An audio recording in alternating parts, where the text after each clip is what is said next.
ಹುಬ್ಬಳ್ಳಿಯಲ್ಲಿ ಕಿಚ್ಚ ಸುದೀಪ್ ಕಿಚ್ಚಿನ ವಾರ್ನಿಂಗ್ ಕೊಟ್ಟಿದ್ದಾರೆ. ನೆಗೆಟಿವ್ ಪ್ರಚಾರ ಮಾಡೋರ್ಗೆ ಸುದೀಪ್ ಅವರು ಕೌಂಟರ್ ಕೊಟ್ಟಿದ್ದಾರೆ. ಮಾರ್ಕ್ ಚಿತ್ರದ ವಿರುದ್ಧ ನೆಗೆಟಿವ್ ಪ್ರಚಾರ ಮಾಡ್ತಾ ಇರೋರ್ಗೆ ಕಿಚ್ಚ ತಿರುಗೇಟ್ ಕೊಟ್ಟಿದ್ದಾರೆ.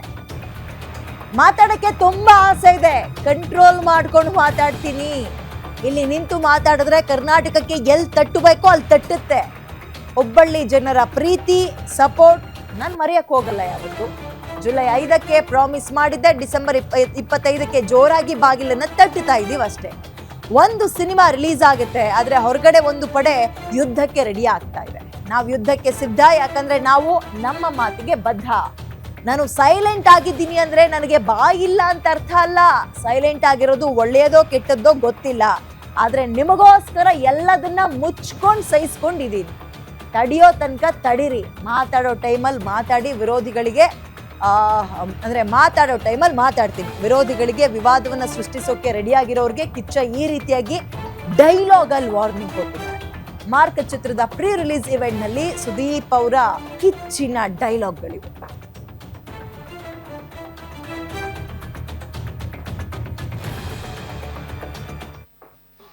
ಮಾತಾಡೋದಕ್ಕೆ ತುಂಬ ಆಸೆ ಇದೆ, ಕೆಲವು ಕಂಟ್ರೋಲ್ ಮಾಡ್ಕೊಂಡು ಮಾತಾಡ್ತೀನಿ. ಹುಬ್ಬಳ್ಳಿಗೆ ಆಕ್ಚುಲಿ ಬಂದು ಇಲ್ಲಿ ಕಾರ್ಯಕ್ರಮ ಮಾಡೋದಕ್ಕೆ ಒಂದು ದೊಡ್ಡ ಕಾರಣ ಇದೆ.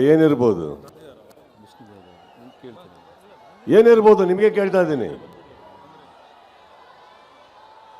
ಕೆಲವು ಮಾತು ಹುಬ್ಬಳ್ಳಿಗೆ ಬಂದು ಇಲ್ಲಿ ವೇದಿಕೆ ಮೇಲೆ ಮಾತಾಡಿದ್ರೆ ಇಡೀ ಕರ್ನಾಟಕಕ್ಕೆ ಎಲ್ಲಿ ತಟ್ಟಬೇಕೋ ತಟ್ಟುತ್ತೆ, ಹೇಗೆ ತಟ್ಟಬೇಕೋ ತಟ್ಟುತ್ತೆ, ಯಾವ ಭರ್ಜರಿಯಲ್ಲಿ ತಟ್ಟಬೇಕೋ ತಟ್ಟುತ್ತೆ ಅನ್ನೋ ಒಂದು ಕಾರಣಕ್ಕೆ, ಹಾಗೂ ಪ್ರತಿ ಸಲ ಈ ಊರಲ್ಲಿ ನಮಗೆ ಸಿಕ್ಕಿರೋ ಆ ಪ್ರೀತಿ, ವಿಶ್ವಾಸ, ಸಪೋರ್ಟ್ ನಾವು ಯಾವತ್ತೂ ಮರೆಯೋದಿಲ್ಲ.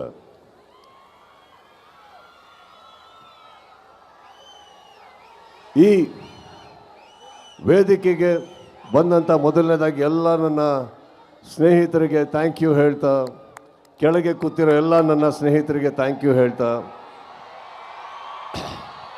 ಅಲ್ಲಿಂದ ಹಿಡಿದು ಇಲ್ಲಿವರೆಗೂ ಜನಸಾಗರಕ್ಕೆ, ನನ್ನ ಸ್ನೇಹಿತರಿಗೆ, ನನ್ನ ಕುಟುಂಬಕ್ಕೆ ಥ್ಯಾಂಕ್ ಯು ಹೇಳ್ತಾ, ಜುಲೈ 5ನೇ ತಾರೀಕು ಒಂದು ಪ್ರಾಮಿಸ್ ಮಾಡಿದ್ದೆ,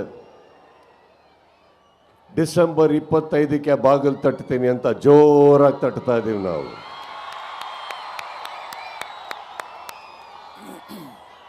ಈ ಜರ್ನಿಯಲ್ಲಿ 25ಕ್ಕೆ ಥಿಯೇಟ್ರಲ್ಲಿ ಒಂದು ಸಿನಿಮಾ ಬಿಡುಗಡೆ ಆಗುತ್ತೆ.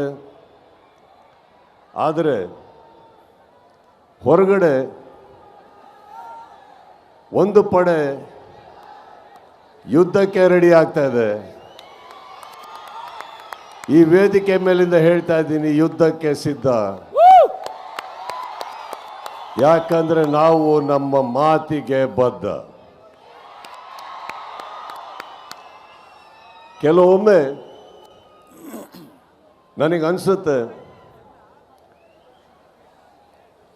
ಸೈಲೆಂಟ್ ಆಗಿರೋದು ಒಳ್ಳೆಯದೋ ಕೆಟ್ಟದೋ ಗೊತ್ತಿಲ್ಲ, ಆದರೆ ನಿಮಗಳಿಗೋಸ್ಕರ, ನನ್ನ ಸ್ನೇಹಿತರು ನೀವೆಲ್ಲ ಚೆನ್ನಾಗಿರಬೇಕು ಅನ್ನೋ ಒಂದೇ ಒಂದು ಕಾರಣಕ್ಕೋಸ್ಕರ, ನಾವೆಲ್ಲರೂ ಒಳ್ಳೆಯ ಹೆಸರಲ್ಲಿ ಇರಬೇಕು ಅನ್ನೋ ಒಂದೇ ಕಾರಣಕ್ಕೆ ನಾನು ಬಾಯಿ ಎಲ್ಲದನ್ನು ಮುಚ್ಕೊಂಡಿದ್ದೆ ಹೊರತು ಬಾಯಿ ಇಲ್ಲ ಅಂತಲ್ಲ. ಬಹಳಷ್ಟು ಕಲ್ಲಿನ ತೋರಾಟ ನನ್ನಿಂದ, ನನ್ನ ಸಹನೆಯಿಂದ ನಿಮ್ಗಳ ಮೇಲೆ ಬೀಳ್ತಾನೆ ಇರುತ್ತೆ. ಅದನ್ನು ತಾವು ತಡ್ಕೊಂಡು ಬರ್ತಾನೆ ಇದ್ದೀರಿ. ಈಗ ಹೇಳ್ತಾ ಇದ್ದೀನಿ, ತಡೆಯೋ ತನಕ ತಡೀರಿ, ಮಾತಾಡೋ ಟೈಮಲ್ಲಿ ಮಾತಾಡಿ. ಮಾತಾಡೋದಕ್ಕೆ ತುಂಬ ಆಸೆ ಇದೆ.